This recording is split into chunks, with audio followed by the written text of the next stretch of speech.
with the inauguration of President Trump today and what is likely to be some of the changes that would occur in terms of their outlook on the rest of the world, how does that change how you see ASEAN's prospects going forward?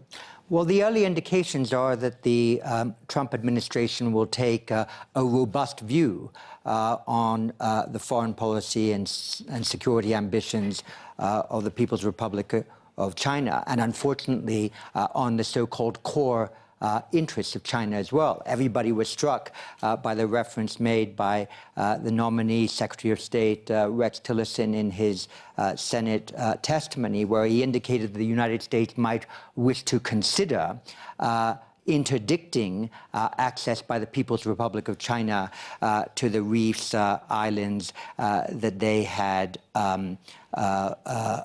claimed as their own and on which they had built installations, and in particular military installations. If really the United States were physically to interdict access by the People's Republic of China to these islands, reefs, and features in the South China Sea, that has a real risk of bringing the US and China into conflict and will really strain an ASEAN consensus that on the South China Sea is immensely fragile. How many years has it taken not to arrive at a code of conduct on the South China Sea? And the pressures on ASEAN might become all the stronger if the United States decides to assert itself in this way in the region. Prime Minister, you wanted to respond to Dr. Chipman's comments? I should talk a bit. We go a bit further about the framework of economy, come to the political forum. And this issue is also in relation to the sensitivity within ASEAN that lately Cambodia is a victim of the South China Sea issue. I would like to speak because today is the day Obama left the administration of his Nyobai toward Asia Pacific of President Obama that bring the complicatedness to Asia.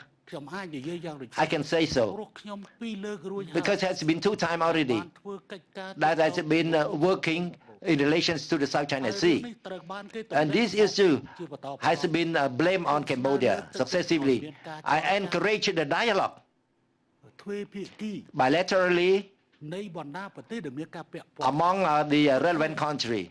It's true, DOC has been signed in the capital of Phnom Penh. At that time, I was the chairman of ASEAN during that time.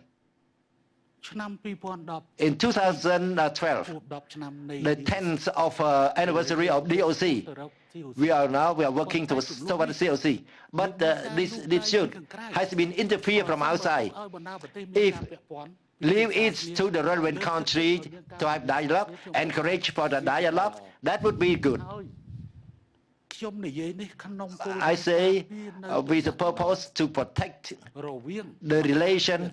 One side is ASEAN, one side is China, in which it has a bigger trade volume and has a benefit for all rather than confrontation.